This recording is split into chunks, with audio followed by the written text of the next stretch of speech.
Hello all of you, welcome back to my channel. मैं आज आप लोगों के लिए लेकर आ चुकी हूँ एक कलेक्टिव रीडिंग जिसका टॉपिक रहने वाला है स्पिरिट्स आपको क्या गाइड करना चाहते हैं। ओके, स्पिरिट्स का क्या मैसेज है आपके लिए। आपके जो डिवाइन स्पिरिट्स हैं या जो आपके एंसेस्टर स्पिरिट्स हैं, जो आपके स्पिरिट गाइड्स हैं, वो आपको क्या गाइड कर रहे हैं। The message you need right now, जिस मैसेज की आपको ज़रूरत है, जो संदेश आपको इस वक्त मिलना चाहिए जिस वक्त आप ये रीडिंग देख रहे हैं, तो हम यही जानेंगे। लेकिन ये रीडिंग जनरल है, कलेक्टिव है। हो सकता है कि आपके सिचुएशन के साथ रेजोनेट करे और आपको पूरी की पूरी रीडिंग एक्यूरेट लगे आपके सिचुएशन के साथ, कि जैसे आपको इन मैसेजेस की ज़रूरत थी ऐसा महसूस हो। लेकिन अगर ये रीडिंग आपके साथ रेजोनेट ना भी करे आपके सिचुएशन के साथ, तो आपको ऐसा लग सकता है कि सिर्फ कुछ परसेंट रेजोनेट कर रही है या नहीं कर रही है। ओके, लेकिन still I would say that कि अगर आप इस रीडिंग तक पहुँचे हैं, इस रीडिंग को देख रहे हैं, इस वीडियो को देख रहे हैं, तो डेफिनेटली इसमें आपके लिए कोई मैसेज है, तभी आप इस वीडियो तक पहुँचे हैं, तभी आप यहाँ आए हैं, वरना आप यहाँ नहीं पहुँच पाते। तो there is always meaning behind everything, okay, और always a reason behind everything. चलिए तो देखते हैं यहाँ पे व्यूअर्स के क्या स्पिरिट्स आपको गाइड कर रहे हैं, क्या आपके लिए message. The cards are so big, these cards are so big. Okay, let it be. हम रीडिंग स्टार्ट करते हैं।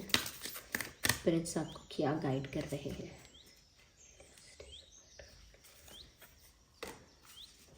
सोर्स ड्रैगन,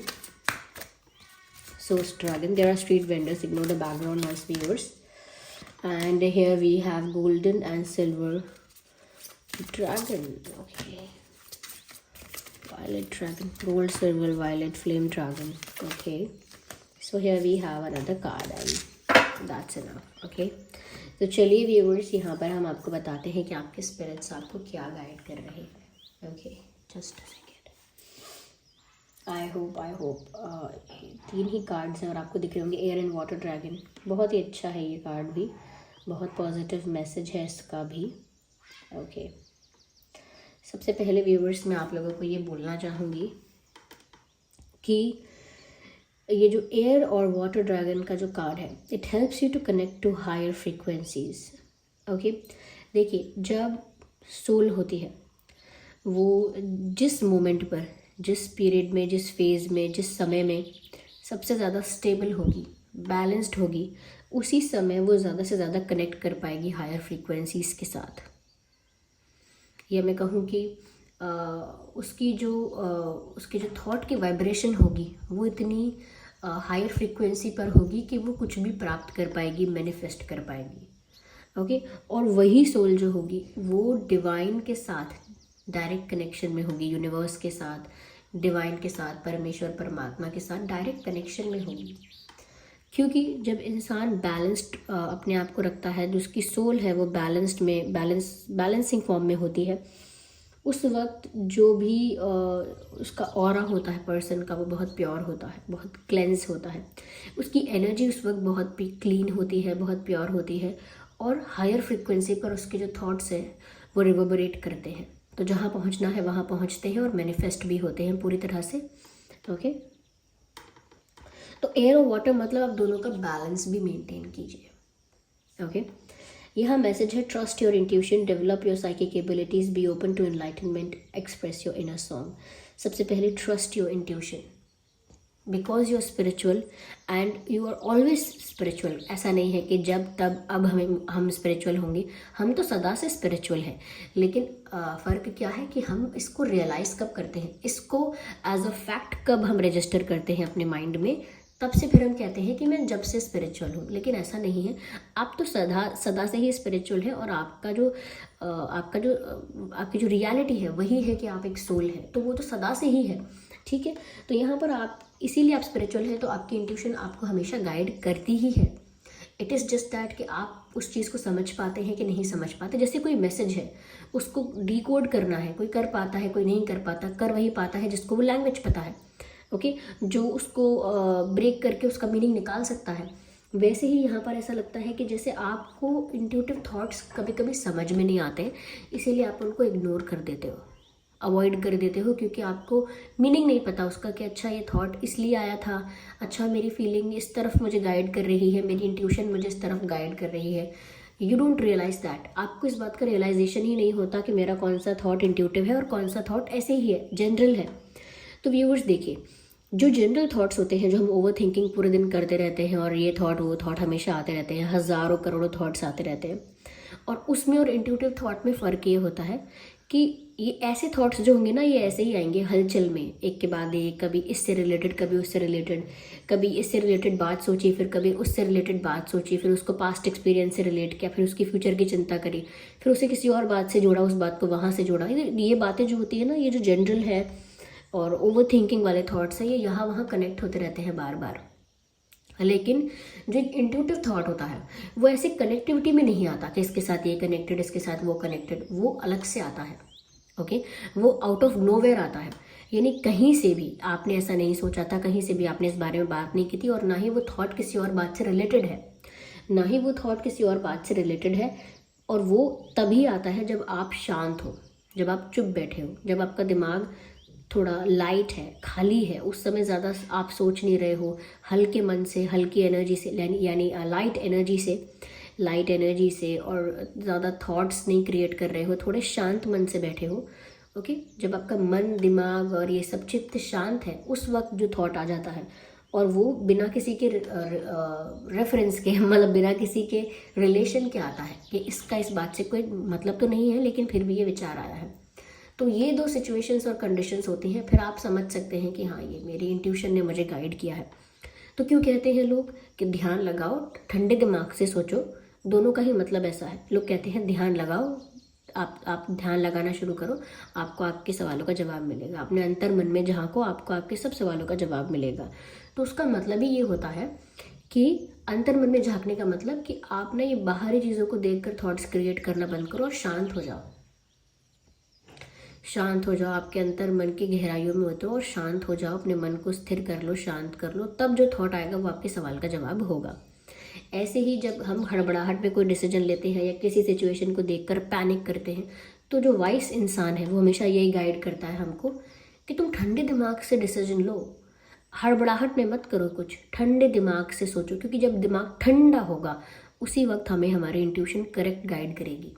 इसीलिए बार बार, चाहे शास्त्रों में, चाहे हमारे बड़े बुजुर्ग, या चाहे कोई और, हमें इसी तरफ गाइड करते हैं कि हम जो भी कर रहे हैं, जिस भी सवाल का जवाब ढूंढ रहे हैं, हमें क्या डिसीजन लेना है, ये सोच रहे हैं, वो सब ठंडे दिमाग से ही किया जाए और शांत मन से किया जाए, तो वो वही होगा जो हमारी इंट्यूशन ने बताया है।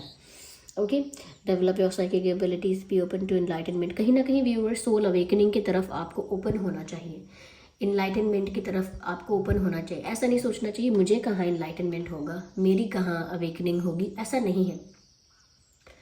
ओके, आप एक सोल हैं तो डेफिनेटली आपकी सोल अवेकनिंग हो सकती है, इनलाइटनमेंट हो सकता है, क्यों नहीं हो सकता। अपने आप को ऐसा समझना बंद कीजिए कि मेरे बस का नहीं है ये कोई फिजिकल एक्टिविटी नहीं है कि मेरे अंदर इतनी मसल पावर नहीं है, या इतना वेट नहीं है, या मेरी ये नहीं है, वो नहीं है। ये तो सोल की बात है, और सोल इज़ फाइन। ओके, तो वो कर सकती है, वो एनलाइटनमेंट तक, सोल अवेकनिंग तक पहुंच सकती है। आपको बस अपने आप को उतना डेवलप करना है, स्पिरिचुअली ग्रो करना है। Okay, and express your inner song. कहीं ना कहीं व्यूअर्स, जो आप अंदर से है ना, उसी को एक्सप्रेस कीजिए, बनावटी मत रहिए। क्योंकि जब हम बनावट, देखिए बनावटी, एक तो एथिकली लोग कहते हैं कि इतना बनो मत, फेक मत दिखाओ, रियल रहो। ओके, डोंट बी फेक, तो वो एक एथिकली भी सही बात कहते हैं कि हाँ, रियल रहना चाहिए, क्योंकि ऑनेस्टी होती है इसमें, ट्रांसपेरेंसी होती है, stuff like that. But real इसीलिए भी रहना चाहिए क्योंकि वो आपकी सोल के लिए अच्छा होता है। Forget about others what they would say, आपकी सोल के लिए अच्छा है का यानी इसका मतलब है कि जब आत्मा पर आप जितने पर्दे डालते हैं, वैसे ही माया का पर्दा है आत्मा पर, सोल पर वैसे ही माया का पर्दा है, यानी कि मेटेरियलिस्टिक वर्ल्ड का पर्दा है। जब वो पर्दा हट नहीं पाता, उसे हटाने का प्रयास नहीं होता, उससे पहले ढेरों पर्दे आप और गिराते हैं। जैसे कहते हैं ना, माया में माया बनाना, यानी कि पहले ही एक वर्ल्ड इमेजिनेशन है, उस इमेजिनेशन में अपनी इमेजिनेशन क्रिएट करना, अपनी अलग दुनिया बसा लेना जो कि आपके दिमाग में है, कि आपके दिमाग में एक इल्यूजन चल रहा है। अब वो आपकी एक अलग दुनिया बन गई, आप ऑलरेडी एक दुनिया में थे, यानी कि दोनों ही माया का ही रूप है। तो आप ऑलरेडी माया में थे और आपने उसमें भी अलग एक माया बना ली अपनी, यानी कि और भी ज़्यादा पर्दे लगा दिए। ऑलरेडी आप पर्दे में थे, आपने एक पर्दा लगा दिया अपने आप को बनावटी दिखा के कि अब मैं ये भी नहीं हूँ, अब वो भी नहीं हूँ, अब ये भी छुपा लिया, अब वैसा भी नहीं हूँ, वैसा भी नहीं हूँ, ऐसा हूँ वैसा हूँ, फेक बना बना के, झूठ बोल के बहुत सारे पर्दे डाले।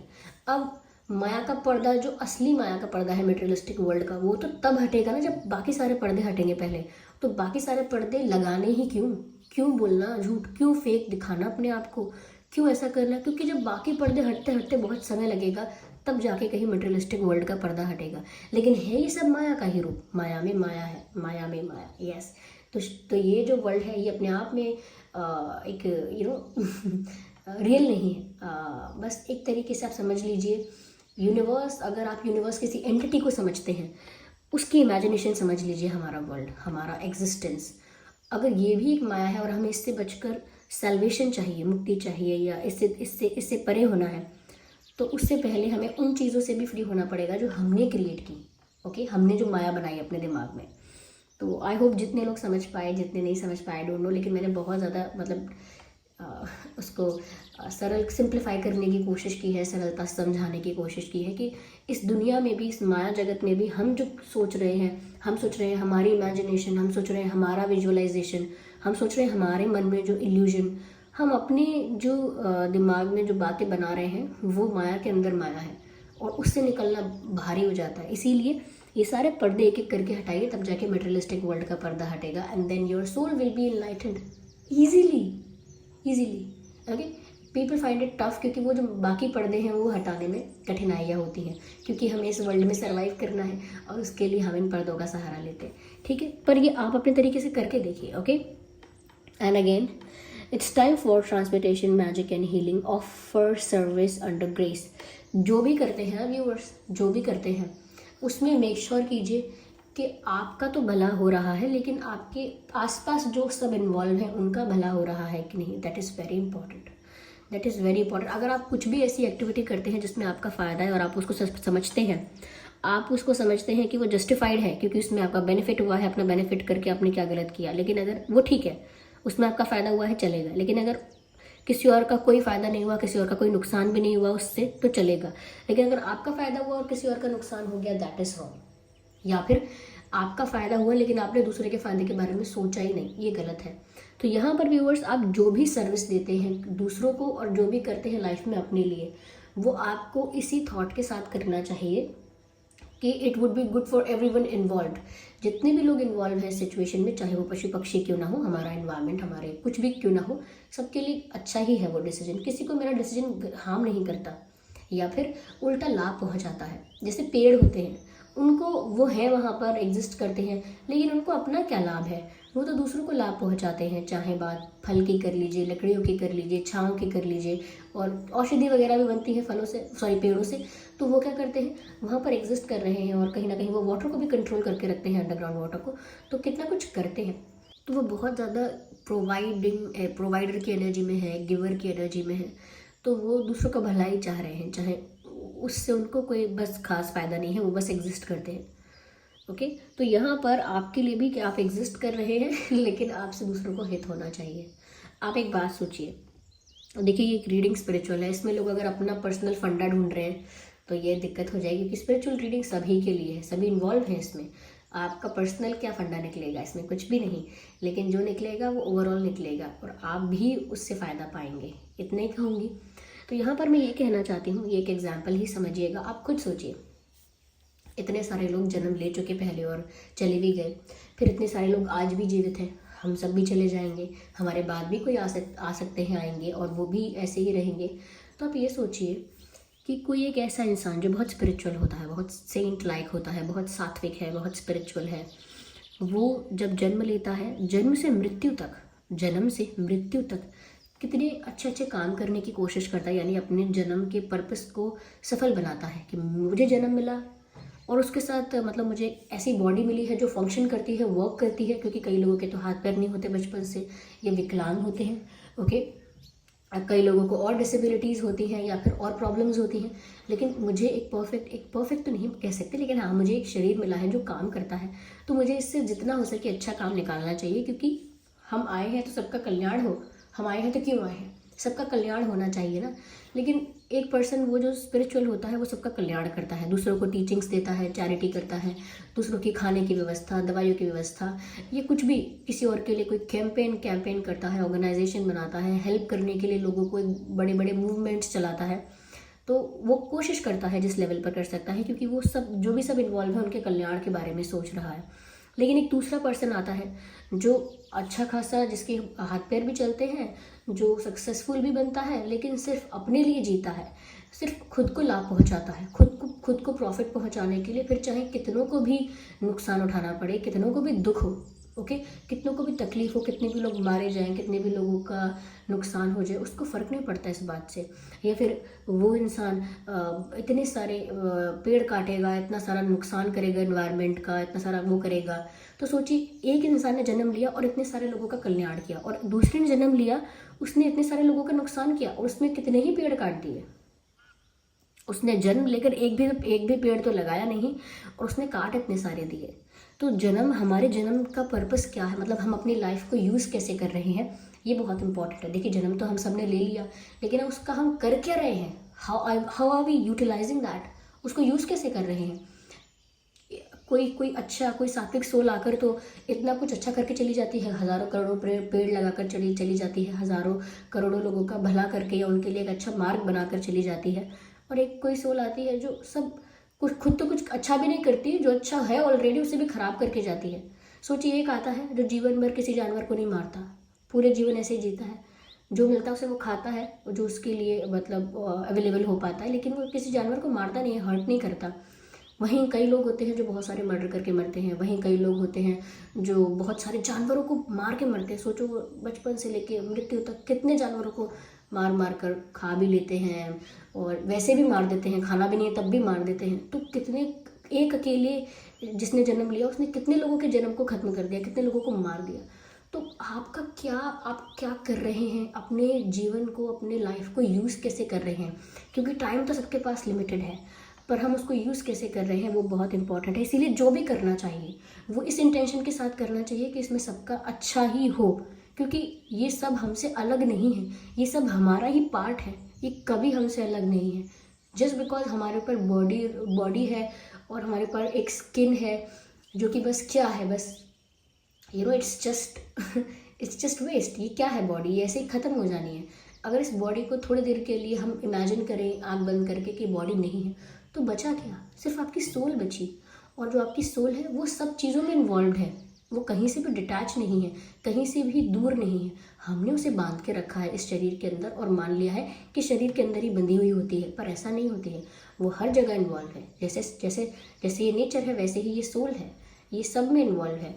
तो आपको ना थोड़ा दूसरे पर्सपेक्टिव से देखना पड़ेगा, स्पिरिचुअल पर्सपेक्टिव से, तब आप अपनी लाइफ को समझ पाएंगे। लोग 1-1 साल 2-2 साल सैड रहकर गुजारते हैं, डिप्रेस रहकर गुजारते हैं। आई एम नॉट सेइंग कि वो चूज़ कर रहे हैं डिप्रेशन, लेकिन वो ये तो चूज़ कर सकते हैं ना कि उनके थॉट्स कैसे हों और थॉट्स कैसे ना हो। उसको तो जनरेट करना, कंट्रोल करना, बैलेंस करना, प्रैक्टिस कर सकते हैं वो। They can do that, okay. लेकिन इतना लंबा समय, चलिए कुछ महीने तो ठीक है, इतना लंबा 5 साल 6 साल अगर हम डिप्रेस रहकर ही गुजारेंगे तो लाइफ का कितना इंपॉर्टेंट टाइम वेस्ट हो गया। जो कई स्पिरिचुअल लोग होते हैं ना, वो हमेशा क्या प्रार्थना करते हैं कि प्रभु परमात्मा यूनिवर्स हमसे कुछ ऐसा कार्य करवाइए कि हमारा जन्म व्यर्थ ना हो। अब जन्म दे ही दिया है, आपकी कृपा से यहाँ आ ही गए हैं, तो कोई ऐसा काम करवाइए जिससे हमारा जीवन व्यर्थ ना हो। और कई लोग जिन्होंने बहुत गलतियाँ कर दी होती है उसके बाद स्पिरिचुअल पाथ पर आते हैं, वो ये बोलते हैं कि हमारा तो जीवन ही व्यर्थ हो गया, हमारा बर्थ वेस्ट हो गया। So do not waste your birth, okay. तो आपको लग रहा होगा इतना डीप जाने की क्या ज़रूरत थी, ये हमारे लिए कितना रिलेवेंट हो सकता है। देखिए, ये चैनल मैसेज है, मैं इसे रोक नहीं रही हूँ। आपके लिए लाभदायक है तो होगा, नहीं है तो आप इस रीडिंग को बंद करके चले भी जाएंगे।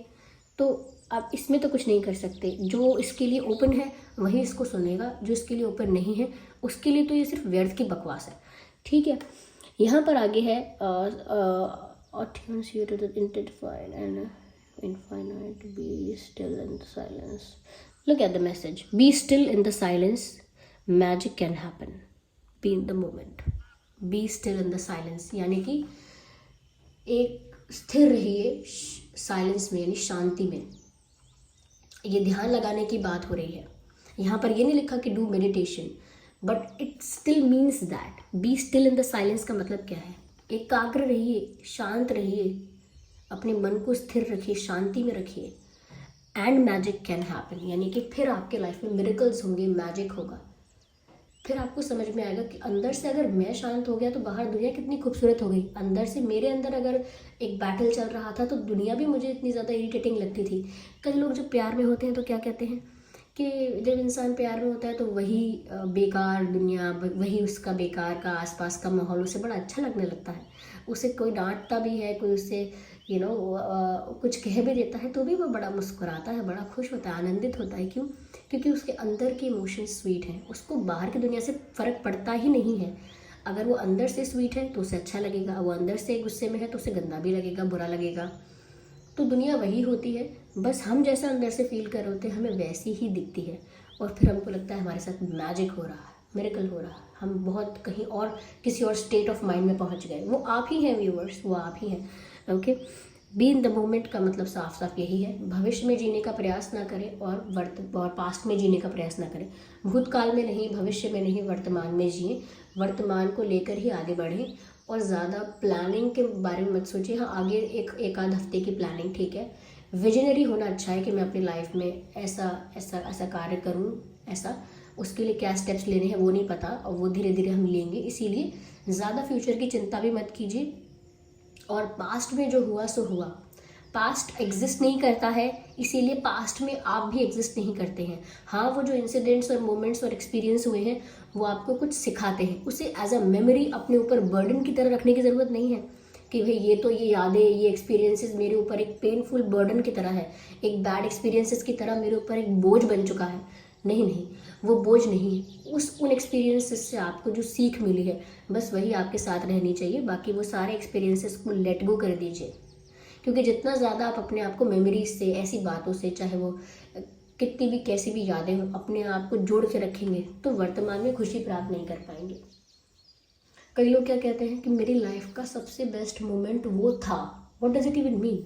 मेरी लाइफ का सबसे बेस्ट मोमेंट वो था, यानी कि you don't expect it to be happen again. यानी इंसान पहले ही दर्जा दे चुके हैं किसी मोमेंट को कि वो बेस्ट था। क्या पता आज जो आप मोमेंट जी रहे हैं वो आपकी लाइफ का बेस्ट मोमेंट है। It is just that you are not experiencing it in the way itself. Okay, जैसा भी वो है उसको वैसे एक्सपीरियंस नहीं कर रहे हैं, और दूसरे क्षणों को, दूसरे पलों को बोल रहे हैं कि वो बेस्ट मोमेंट था। आप अभी यहाँ पर जीवित हैं, this is the best moment. पहले जो बीत गया उसको तो ऑल्टर नहीं कर सकते, अभी जो कर रहे हैं उसमें काफ़ी सारे चेंजेस कर सकते हैं। This is the best time. अभी आप डिसीजन ले सकते हैं अपनी लाइफ के लिए, पहले अगर नहीं ले पाए तो हमेशा हमेशा आपकी लाइफ का बेस्ट मोमेंट आपके लिए वही है जहाँ आप हैं। बेस्ट मोमेंट कई लोग कहते हैं आएगा, मैं ये पूरा कर लूँगा तब मेरी लाइफ का अच्छा समय आएगा, मैं वहाँ पहुँचूँगा, इतने साल बाद मेरी लाइफ का अच्छा समय होगा, उस पोस्ट पे पहुँचूँगा, उस पोजीशन पे पहुँचूँगा, अच्छा समय होगा, उससे शादी हो जाएगी, मेरी लाइफ ब्यूटीफुल होगी, हैप्पी होगी। ये सब इल्यूजन है। मैंने कहा ना, माया में माया है। यहाँ होगा, वहाँ होगा, और होगा कहीं नहीं, होगा वहीं जहाँ आप आज हो। जहाँ आप आज अभी हो वहीं सब कुछ होगा, वहीं सारे ब्यूटीफुल गुड मोमेंट्स होंगे, और पास्ट में और फ्यूचर में नहीं होंगे, क्योंकि वो एग्जिस्ट नहीं करता है। उस पर डिपेंड होकर चलना बंद करो। आई डोंट नो कितने लोगों को ये रीडिंग समझ में आई, लेकिन ये आपके लिए स्पिरिचुअल गाइडेंस थी। अगर ये रीडिंग आपके लिए हेल्पफुल रही है तो वीडियो को लाइक कीजिए, कमेंट करके बताइए कितने % आपके सिचुएशन से रेजोनेट करती है। और अगर आप ड्रीम टैरो चैनल पर नए हैं तो सब्सक्राइब ज़रूर करें। What are you waiting for? हम ऐसे ही रीडिंग्स लेकर आते रहेंगे। ओके, अगर आपको ऐसे ही वीडियोस देखने हैं तो आप कमेंट करके बताते रहिए, और कितनी हेल्पफुल रही है कमेंट करके ज़रूर बताइए, और मेरे लिए कोई फीडबैक है तो ज़रूर मुझे दीजिए। चलिए फिर मिलते हैं अगली रीडिंग में, तब तक के लिए bye bye family, love you all, take care.